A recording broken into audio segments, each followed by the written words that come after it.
Утром звезды гаснут без следа, только песня остается с человеком. Песня верный друг твой навсегда. Через годы, через расстояние, на любой дороге в стороне любой песня ты не скажешь до свидания. Песня не прощается с тобой. Наши песни носим в сердце с колыбели, с песней всюду вместе мы идем. Сколько песен мы любимым нашим спели, сколько мы еще с тобой споем. Через годы, через расстояние, на любой дороге в стороне любой песня ты не скажешь до свидания. Песня не прощается с тобой. Лютый холод, песня нас с тобой согреет. Жаркий полдень будет как вода. Тот, кто эти песни слушать не умеет, тот не будет счастлив никогда. Через годы, через расстояние, на любой дороге в стороне любой песня ты не скажешь до свидания. Песня не прощается с тобой.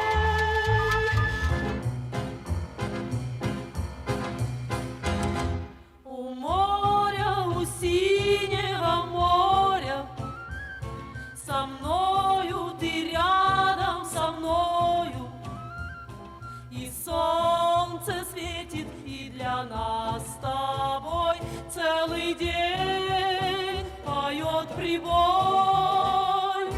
Прозрачное небо над нами, и чайки кричат над волнами, кричат, что рядом будем мы всегда, словно небо и вода. Смотрю на залив и ничуть не жаль, что вновь корабли уплывают вдаль. Плывут корабли, но в любой дали не найти им счастливей любви. А над морем, над ласковым морем. Writer's block, we call it. Oh, no need to panic. It will pass soon. Wait. Wait. Hold on. No, nothing's coming. God help me. No, I take that back. Selfish of me to ask the good Lord to help me develop a story. Forgive me, dear Lord. I'll just go home and try to get some sleep. Psst. Can I have a word with you, sir? Who's there? I can't see you in the dark. Good evening, sir. I was wondering if you might be in the mood for a little entertainment this evening. Entertainment? I'm not interested. Go on, off with you. Curiosity is the nature of my profession, but I try to keep it morally elevated. You've never witnessed anything like this before, that I promise you. This is a once-in-a-lifetime offer. Not even a little bit curious? Just exactly what is this entertainment you speak of? Well, sir, how would you like to see a drowned man? I beg your pardon. A drowned man. A man with his lungs filled up with water and stone dead from drowning. How much would you pay to see that? Hey, pay to see a drowned man. Are you insane? I wouldn't look at a drowned man if they paid me. You're mad. Get out of here. 3 rubles. That's all it'll cost you. 3 rubles to see him first, before he's in the water, then, and the agonizing act of drowning, and then the grand finale. The man already drowned, rests his soul. What are you saying? The man isn't drowned already? He is alive and well? Not only alive and well, but dry as a bone and standing before you. I am the drowned man, sir. You're gonna drown yourself for 3 rubles. You expect to charge me for your own suicide? I must get away from this lunatic. No. You've got it all wrong, sir. This isn't.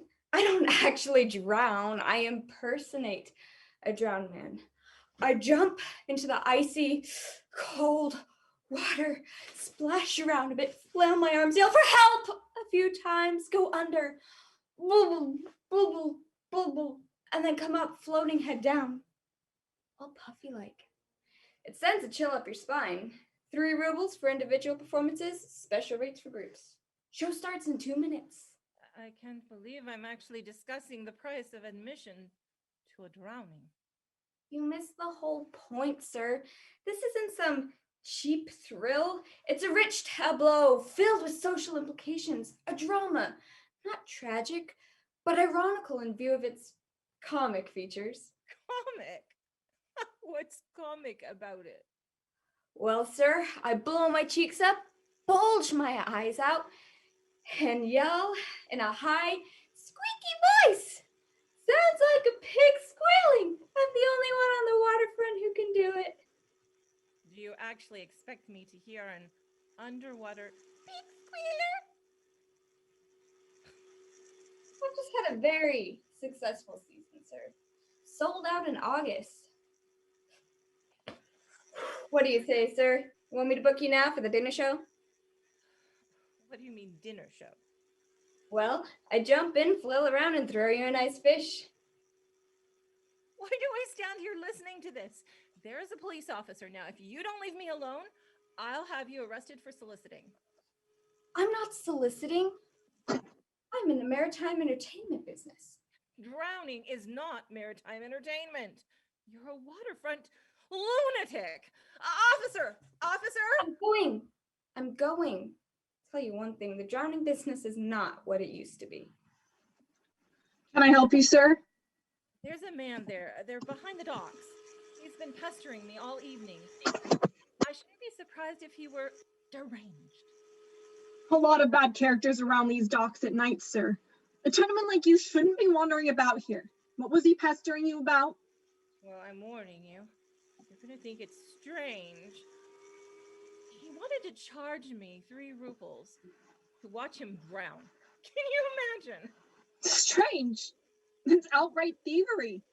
It's not worth more than 60 kopecks. You can get as fine a drowning as you want to see and not pay a penny more. 3 rubles. What nerve. Officer, you seem to miss the point. There's 2 brothers on the next pier.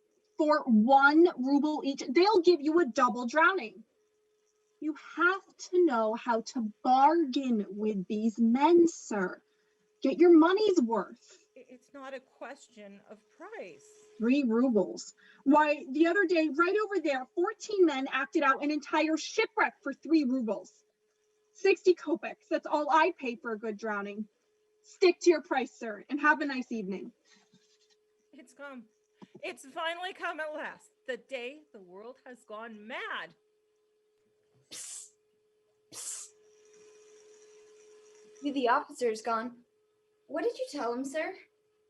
I told him the truth, that you're mentally unbalanced. Unfortunately, he was a little more mentally unbalanced than you. Still, I appreciate you not causing me any trouble. And in gratitude, I'm reducing my price to an all-time low, 80 kopecks.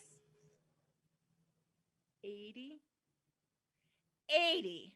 You thief! You conniving, wretched, deceiving little thief!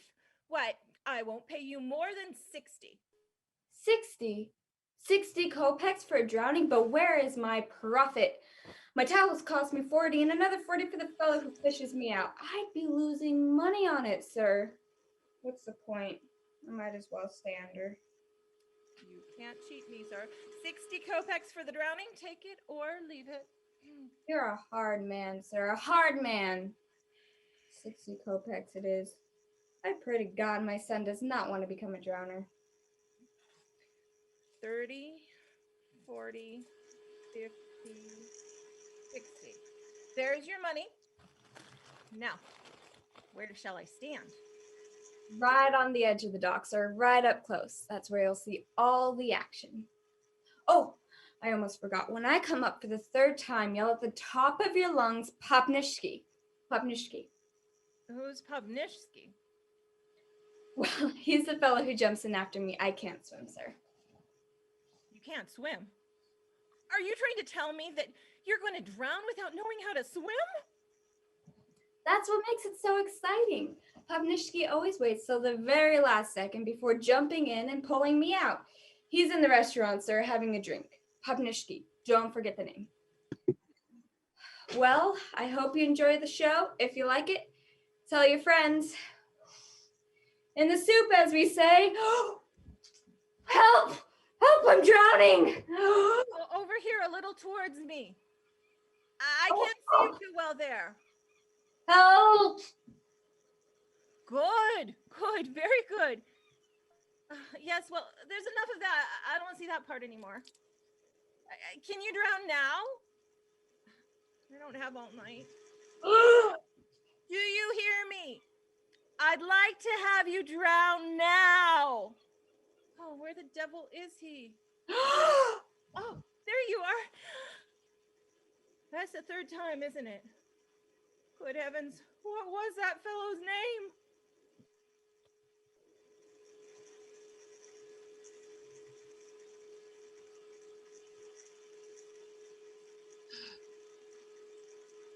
Next actress, please.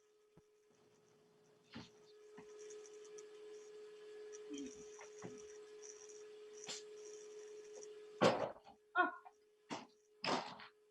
Name. What? Your name. Oh, Nina. Nina. Just Nina. Yes, sir. No, sir. Nina Mikhailovna Zarepnia. Age. What? Your age. That means how old are you? How old are you looking for, sir? Couldn't you answer the question simply, please? Well, sir, I just wanted you to know I can be any age you need. 16, 30. I once played a 72-year-old woman. Yes, but I am not looking for a 72-year-old woman. I am looking for a 22-year-old girl. Now, how old are you? 22, sir. Really? I would have guessed 27 or 28. Well, sir, I have a bad head cold. It makes me look a little older. One time I had influenza. The doctor thought I was 36, but I swear I can look 22 when you need it, sir. Do you have a temperature? Yes, sir. 103. Good God, what are you doing in the dead of winter with 103-degree temperature? Go home, child. Go to bed. You can always come back some other time. Oh, no, please, sir. I waited 6 months to get this audition. I waited 3 months just to get on the 6-month audition list. Please. If they put me at the end of the list again, I'll be 23, and it'll be too late to be 22. Please, sir. This is my dream. I can see you have your heart set on being an actress. My heart, my soul, the blood in my veins, the bones in my body. Yes, we've had enough of your medical history. Very well. What professional experience have you had? As what? Well, for example, the thing we're discussing, acting. You mean on a stage? That's as good a place as any. Well, sir, I studied for 3 years under Madame Zablinska. She teaches here in Moscow. No, sir, in Odessa, in my high school. You But she was a very great... You are then, strictly speaking, an amateur. Yes, sir, in Moscow, but in Odessa, I'm a professional. Yes, that is all very well, but I am looking for a 22-year-old professional actress in Moscow. Odessa, although I grant you a lovely city, is not Moscow. Now, I advise you to get more experience and take some aspirin. Please, sir, I traveled 4 days to get here. If I may be so bold, sir, I think you are one of the greatest living authors in all of Russia. Just to read for you would be a great honor. I would treasure the memory for the rest of my life. Really? Well, I suppose we do have a few minutes. Thank you, sir. I've read everything you've written. The stories, the articles. There's this one that every time I think of it, I can't stop laughing. Really? Really? What one is that about? The death of a government clerk. I laughed for days. The death of it. Funny. I don't remember that. What was that about? Chernikov. The sneezer. The sneezing splatterer. Huh. You found that funny, did you? Strange. I meant it to be sad. Oh, it was sad, sir. I cried for days. It was tragically funny. Was it really? And of everything you've read, what is your favorite? My very favorite? Yes. What was it? Tolstoy's War and Peace. You asked me what my favorite was. Oh, you're an honest little thing, aren't you? It's refreshing. Irritating, but refreshing. Very well. What are you reading for me? I should like to read from the Three Sisters. Indeed. Which sister? All three. All of them. Oh my God, why don't you read the entire play while you're at it? Oh, thank you, sir. I know it all. Act 1, Scene 1. The sun is shining through the large French doors at the Prozorovs. That's not necessary, thank you. An excerpt will do nicely. Then I should like to do the last moment of the play. Good. That shouldn't take too long. Whenever you're ready. Oh, before I start, sir, could you please sing ta-da-da-boom-dee-ay, ta-da-da-boom-dee-ay? Why would I say such an idiotic thing? I don't know, sir. You wrote it. The doctor says it at the end of the play. Please, sir, I walked 4 days from Odessa. Very well. Ready? Yes, sir. Ta-ra-ra-boom-dee-ay, ta-ra-ra-boom-dee-ay. And Masha says, oh, listen to that music.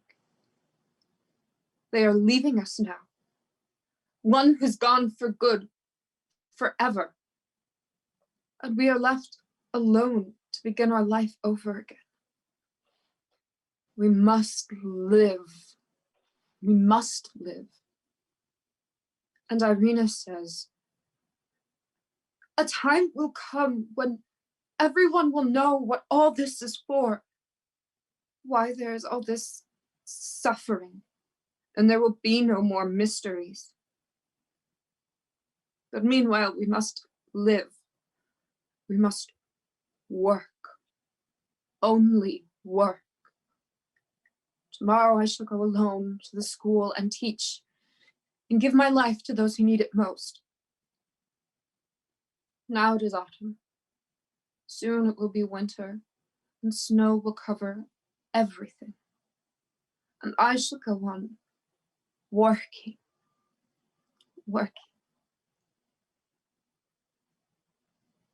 Shall I finish? Please. And Olga says,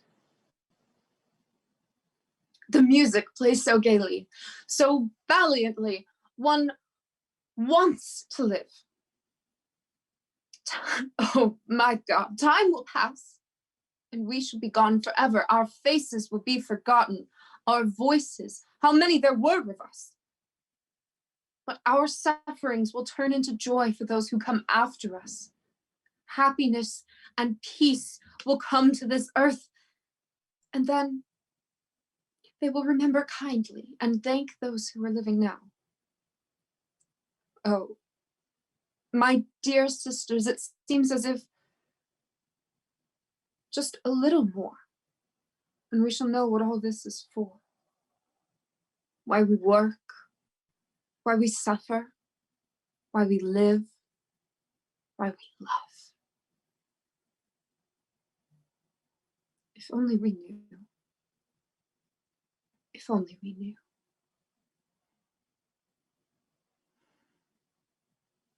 Thank you, sir. That's all I wanted. You've made me very happy. God bless you. Someone go get her before she walks all the way back to Odessa.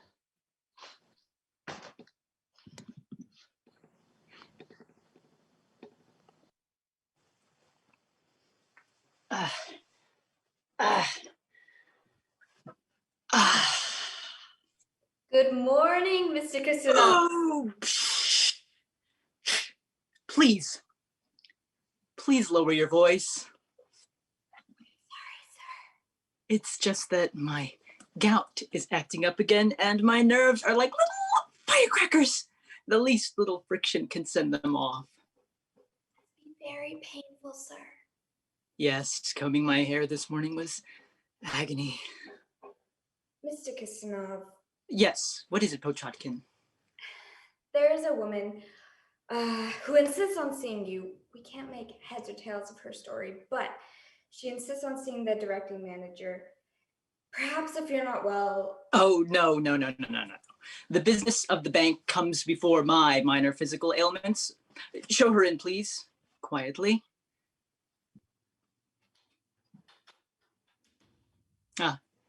Good morning, madam. Forgive me for not standing, but I am somewhat incapacitated. Please, sit down. Thank you. Yes, now, what can I do for you? Well, you can help me, sir. I pray to God you can help. No, this world seems to kill me. Ow! Ugh. Calm yourself, madam. I beg of you, please, calm yourself. I'm sorry. I'm sure we can all sort this out if we approach the problem sensibly and quietly. Now, what exactly is the trouble? Oh, sir, it's my husband. He's been sick for 5 months now. 5 agonizing months. I know the horrors of illness and can sympathize with you, madam. What's the nature of his illness? It's a nervous disorder. Everything just grates on his nerves. If you so as touch him, he'll scream out, "Ah, don't touch me!" How or why he got it, nobody knows. I have an inkling. Please go on a little less descriptively, if possible. Well, the poor man was lying in the bed. Oh, you're not going to scream again, are you? Not don't have cause. Well, he was in the bed for 5 months, recuperating. He was dismissed from his job for no reason at all. That's a pity, certainly. But I don't quite see the connection with our bank, madam. And sir, you have no idea how much I suffered during his illness. I nursed him morning till night, doctored him night till morning, besides cleaning my house, taking care of our children, feeding our dog and our cat and our goat, and my sister's bird who was sick. The bird was sick? No, my sister, she gets dizzy spells. She's been dizzy a month now, and she's getting dizzier every day. Extraordinary. However, when I went to, I had to take care of her children as well and clean her house, feeding her dog and her cat and her goats. And then the bird bit one of my children, and so my cat bit the bird. My oldest daughter, the one with the broken arm, drowned my sister's cat, and now my sister wants my goat in exchange. If not, she'll either drown my cat or break my oldest daughter's other arm. Yes, I can well understand why your husband took 5 months to recuperate. But what is it you want from me, madam? Well, first of all, I went to go get my husband's pay. They deducted 24 rubles and 36 kopecks. For what, I asked, because they said he borrowed it from employees' fund. That's impossible. He'll never borrow without my approval. I break his arm. Not while he was sick, of course. Okay, I'm not well myself, sir. I'm not well taken care of, and had this raggedy cough that was terrible to hear. And what I really want, sir, is what rightfully belongs to my husband, his 24 rubles and 36 kopecks. They won't give it to me because I'm a woman, weak and defenseless. Some of them even laughed at me, sir. Laughed!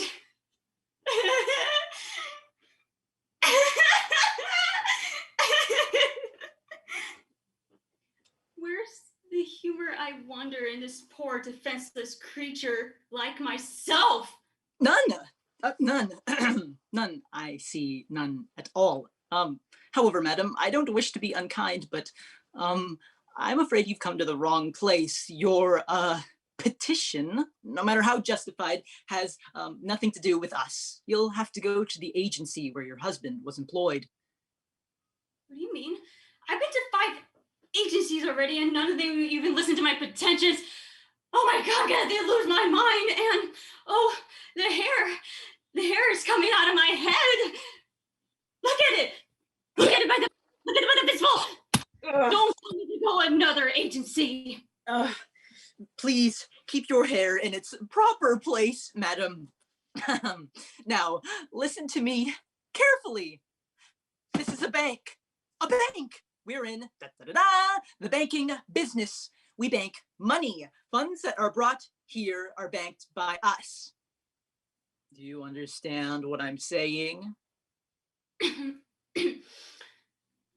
What are you saying? I'm saying that I can't help you. Are you saying you're not going to help me? I'm trying. I don't think I'm making headway.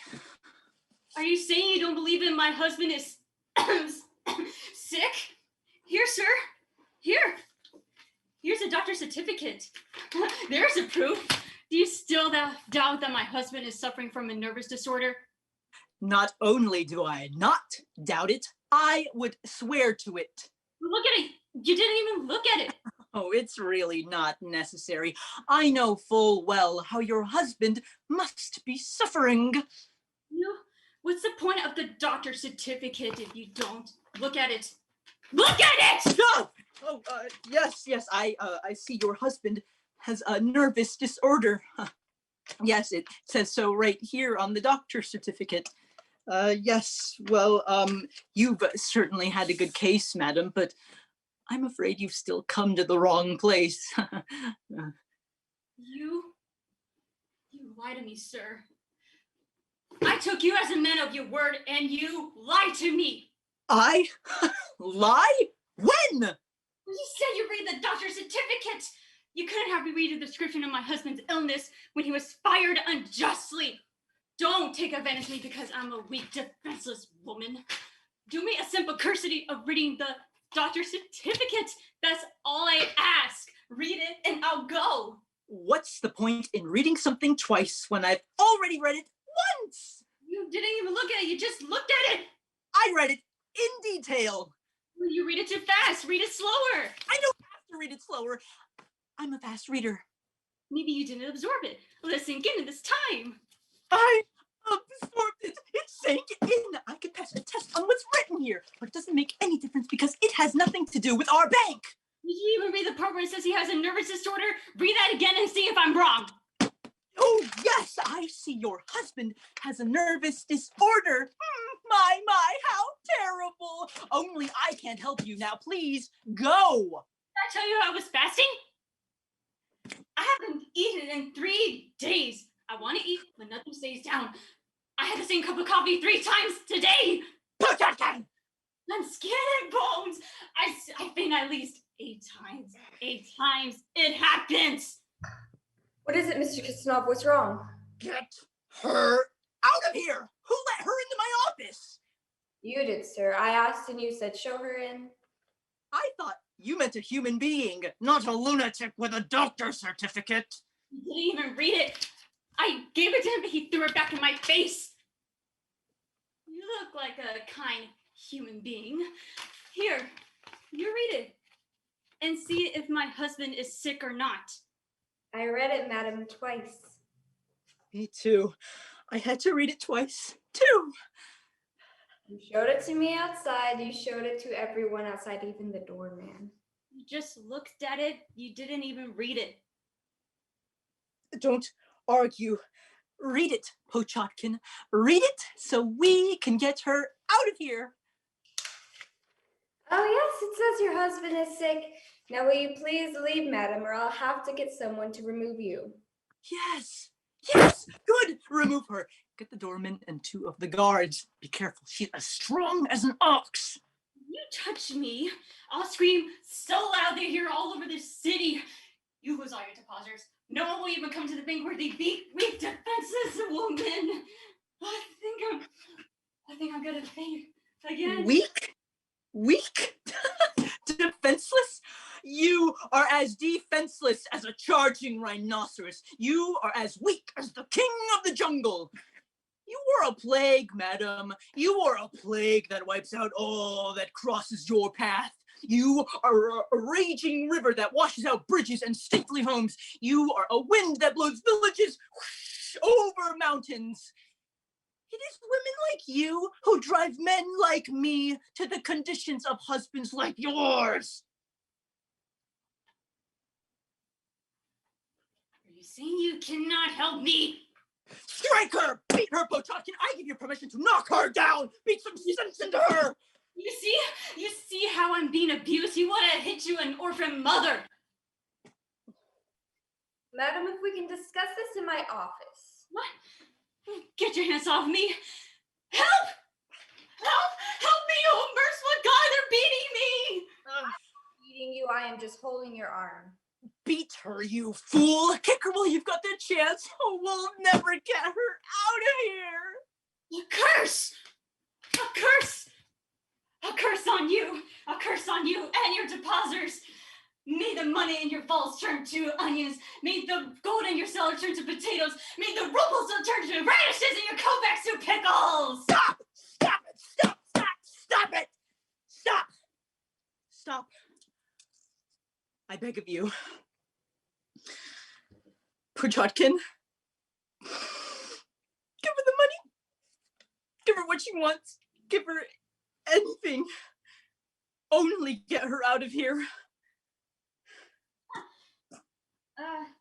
24 rubles and 36 kopecks. Not a penny more. That's all due to me. That's all I want. Come with me, I'll get your money. Oh, and another ruble to get me home. I walk, but I have very weak ankles. Yes, give her enough for a taxi. Anything. Only get her out. Bless you, sir. You're a kind man. Oh, I will move the curse. Curse be gone. Onions to monies, potatoes to gold. God. Oh God, my hair, it's falling out. Oh, and there's one more thing you could do for me, sir.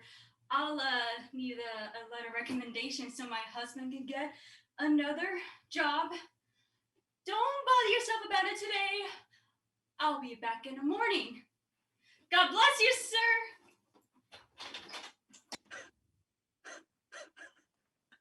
Oh, she's coming back.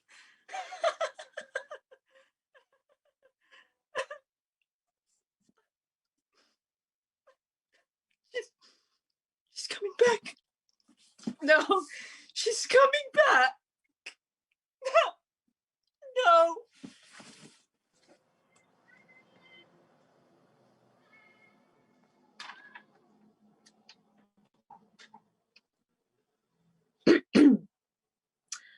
This one goes back a good many years ago to my youth. I was 19 to be exact. In the ways of love, I was not only unschooled, I hadn't even been in the classroom. I was so innocent and shy that I actually thought that since the beginning of time, no woman had ever been completely unclothed. As for connubial bliss, I dared not think of it. And as for impregnation, I chose to believe it was caused by the husband giving a wife a most ardent handshake before retiring, and let it go with that. But my father was a wonderful man, quite liberal in his thinking, and on the occasion of my 19th birthday, he decided to introduce me to the mysteries of love. He was, however, a frugal man, and decided to escort me himself to see, in the matter of bargaining, that I would not be taken advantage of. Picture me, if you will, as my own dear father. Antasha, where are you? Don't stand there in the dark shaking like a puppy dog. We have some adolescence to be over with. I'm not feeling well, Father. I'm sick. Sick? What's wrong with you? Oh, I haven't thought of it yet. Give me a few minutes. Fear. That's all it is, pubescent fear. I was the same way when I was your age. I never knew you were my age. I always thought of you as older. How old do you think I was when I was with my first woman?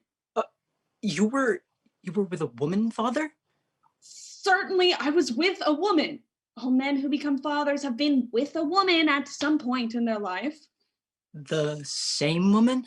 Certainly not the same woman. By God, don't you ever discuss these matters with your friends? Oh, yes, all the time, but we get too excited to listen. It's all in the process of becoming a man, Antasha.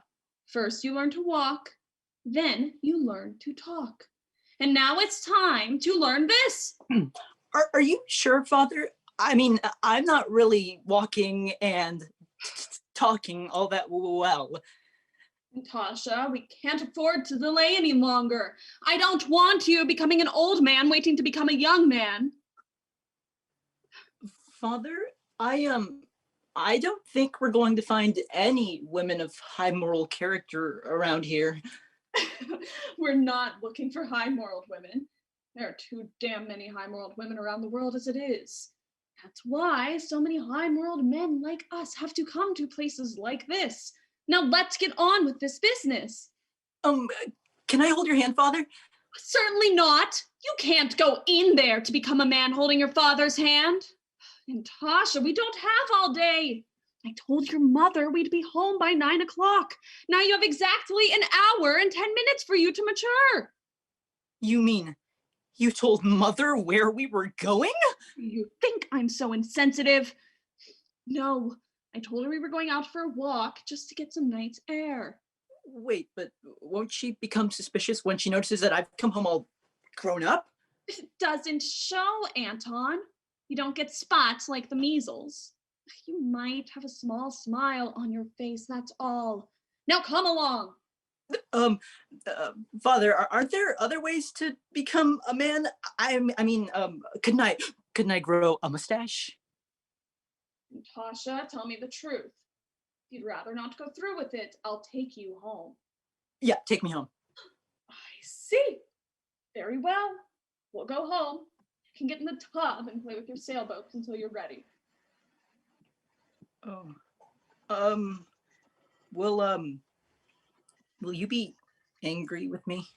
No. Will you be disappointed in me? No. Will you be proud of me? No. All right. I'll do it. Good boy, Antasha. Oh, and if I like it, can we do it again? No! I didn't bring you here with the intention of leaving you here. Oh my God, it's difficult being a liberal father. Evening, gentlemen. Oh God. Steady, boy, steady. Is she one of the teachers? She looks like the principal to me. We are in luck, son. I'll go over and attend to your tuition. Father, couldn't I take a correspondence course first? No, stand there. Don't move. I'll be right back. And stop twiddling with your hat. This is not hat twiddling business. Good evening, madam. Lovely April night, wouldn't you say? Is it April already? I don't get out much. No, I can well understand that. It's been a long time since I've been involved in such matters, but the thing I'd like to discuss with you is a subject of some delicacy. 30 rubles. Oh, so much for delicacy. Speaking for myself, I would say 30 rubles is quite fair, but it's not for me. It's for my young, inexperienced son. Oh, that's him. The one with his knees buckling. It's still 30 rubles, sir.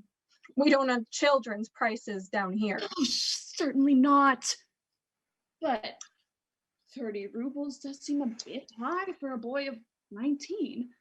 Would you consider 15 rubles? For 15 rubles, I read Peter Rabbit. Sir, a Norwegian ship is due here tonight, and I have to go in and put on my blonde wig. Oh, wait! It's the boy's birthday, and I wanted to give him a nice gift. What do you say? How about an umbrella? See here. In my day, 30 years ago, I had the most delightful night with a young girl on the street. Ilka, the milkmaid, she was called. And she charged me a mere 10 rubles. Well, she's still here if you want her. She's down to 6 rubles now. Oh, certainly not. Good heavens. Father. Oh, Father. Yes, Am I ready yet? in a minute. I'm still shopping. Oh, he's really a lovely boy. Fragile and sweet. He tells the most delightful stories. I'm sure you'd find him most entertaining. Haven't you got it the wrong way around, sir? Father, I'm getting chilly over here. Oh, then run around! You've waited 19 years. It's only a few more minutes. 20 rubles, not a kopeck more. There's only so much I'm willing to spend on education. Please, it's for my boy. Settled. You're a good and loving father, sir, and I respect you for it. If I had a father like you, I would never have ended up here on the streets bargaining with fathers like you. I'm sure there's a moral in there somewhere. Settled for 20 rubles. Oh, and one other request I have. At the conclusion of tonight's festivities, I would appreciate it greatly if you said, "Happy birthday from Papa." Happy birthday from Pops. Would you like any candles with that, sir? It's not necessary, thank you. Just gentle. That's all I ask.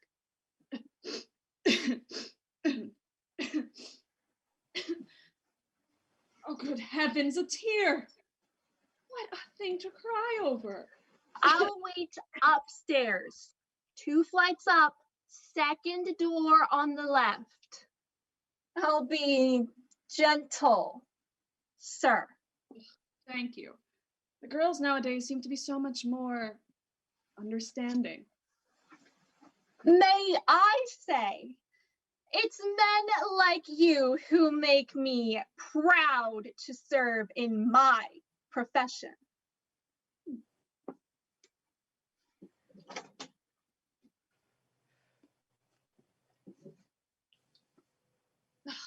What a wonderful nurse she would have made. And Tasha, school's in. Settled, my boy, 20 rubles.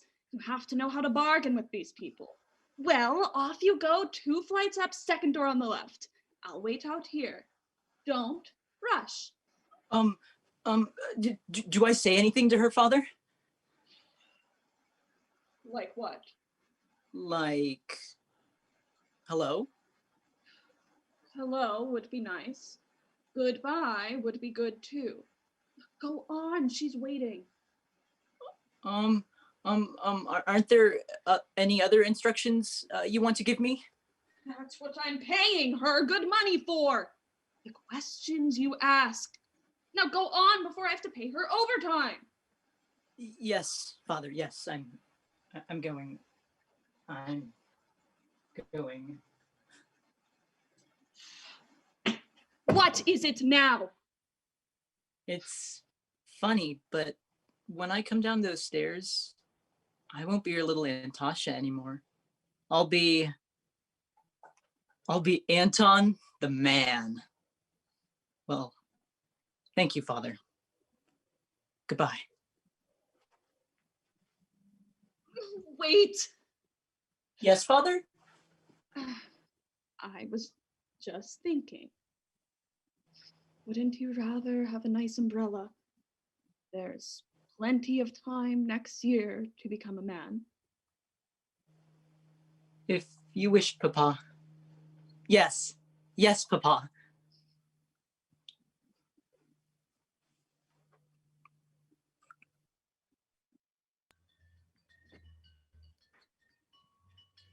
In the vicinity of Pashenko Square, there is a small park that is seldom crowded.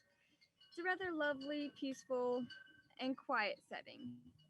Certainly one would never suspect this quiet little spot would soon turn into a battlefield, which it did with marked regularity each Tuesday afternoon at 3. The adversaries were 2 aged and retired officers, one military, the other naval. They debated on every subject under the sun: women, literature, politics. They never seemed to run out of subjects to disagree on, and they never did agree on anything except to meet the following Tuesday at 3 on the same park bench for the purpose of continuing their disagreements.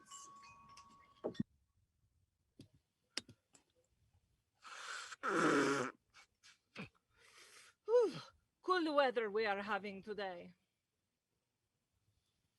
It's warmer than yesterday. They said may rain. Well, oh, here comes the sun. It's your turn. Pick a subject.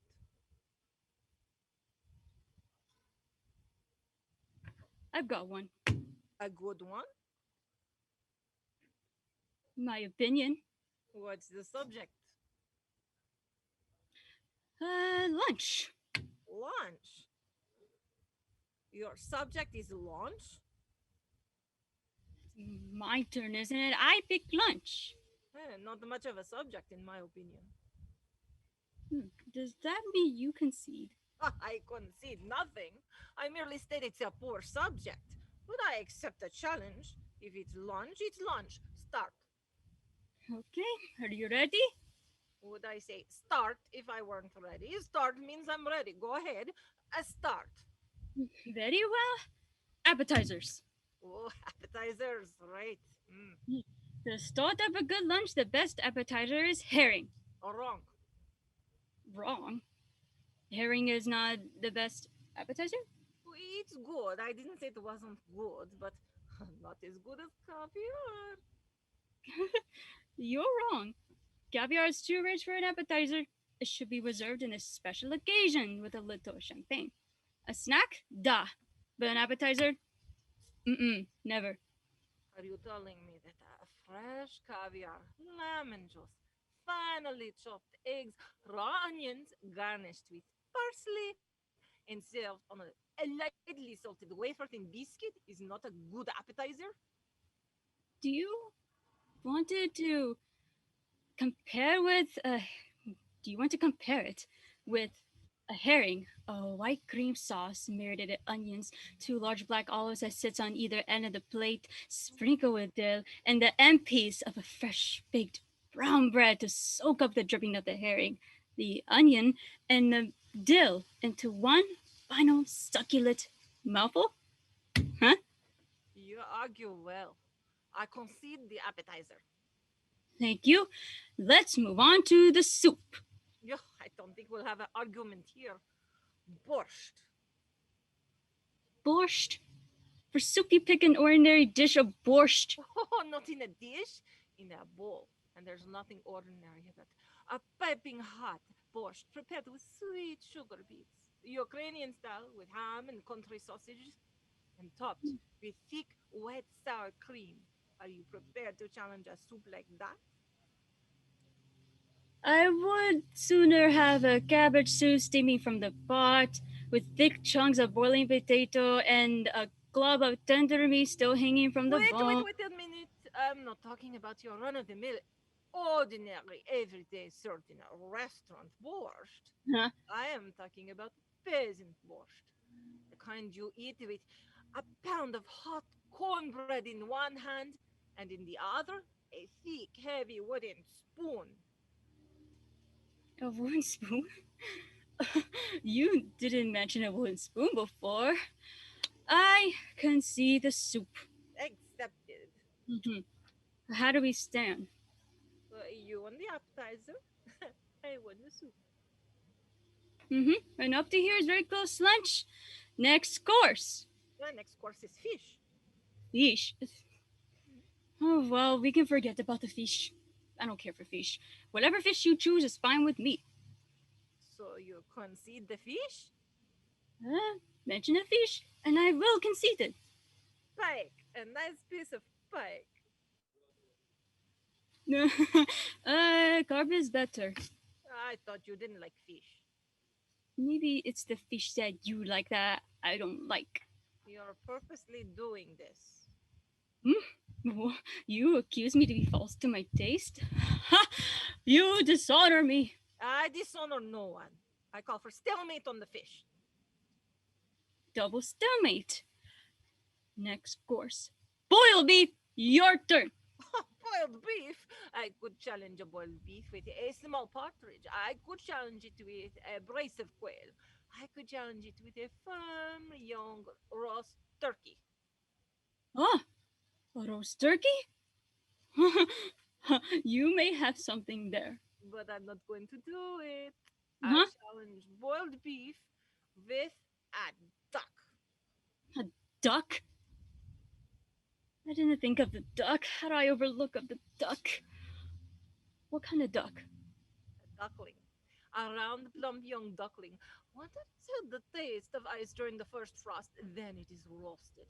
Pan roasted to a crisp golden brown. The skin so crisp that it crackles in your mouth. Oh, And I concede to duck. roasted with the potatoes cut small into the dripping pan. I concede, I said. And the potatoes are turned and soaked in duck fat. Young onions are beginning to turn a rich, deep brown, sizzling and frying in butter and fat, while the aroma wafts up into your nostrils, driving your taste buds to a stage of frenzy. How many times do I have to concede? Are you deaf? You're purposely doing this to get back at me for not liking pike. I concede to Doc, all right? The main course is over with. Let's move on to dessert, for God's sakes. Go ahead. I'm still savoring my duck. For dessert, choose. Yes. I'm thinking. I want to end a perfect meal perfectly. I choose the dessert. Oh, peaches, sweet cream, and brandy. That's mine. I choose peaches, 3 cream, and brandy. You cannot take my dessert. I can take it if it takes you an hour to think of it. If I waited for you to think of it, I'd be hungry again. I refuse to argue with you anymore. Then you concede the lunch? You're through choosing? Certainly, I'm through. We've gone through all of the courses, haven't we? The lunch is over. I won a clear-cut victory. Concede the fact, and we can go home. But you are through your choosing? As a matter of fact, the lunch is over. Of course it is over. What, in God's name, could follow cold peaches, sweet cream, and a brandy? Ah, a cigar. A big black Panatella cigar, followed by a 2-hour nap. How could I forget a cigar and a nap? And I'm not even yet through. When you wake up, a mint, a white, tangy peppermint that kills the entire sour taste in your mouth. All right, that's enough already. You won. You don't have to rub my nose in it. And with the mint, an afternoon newspaper, a blanket on your lap, a cozy fire, and a dog at your feet to rub your toes on. You have nothing more to do until that evening when the perfect dinner is served. Ha ha! Do you want to challenge me for a perfect dinner? I'll go first. Orders! It's my turn. It's my turn to turn the subject, not yours. Okay, but I had enough for today. I'm not feeling well. a little chilly. You don't look so good. A little pale. Maybe you should see a doctor. It's a good idea. Maybe I'll drop in Dr. Wyszynski. Wyszynski, that butcher? He knows as much about doctoring as my 3-year-old granddaughter. Are you saying you know a better doctor today in Russia than Wyszynski? Do you challenge me? I challenge you, but not today. Next week. Nah. Next week it is. You're right. It is getting chilly. No, it's beginning to warm up. Oh, here comes the sun. It'll rain before you get home. Next Tuesday? Next Tuesday. Da.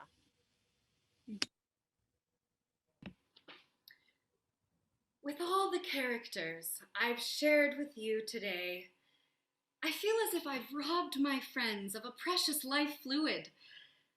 When I put down my pen at the end of a day's work, I just feel like I have robbed them of their precious life fluid.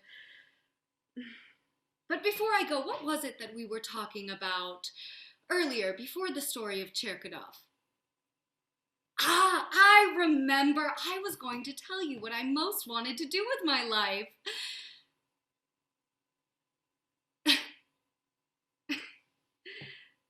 Funny, but for the life of me, I can't remember. Thank you for this visit. If ever you pass by again, please drop in. Good day.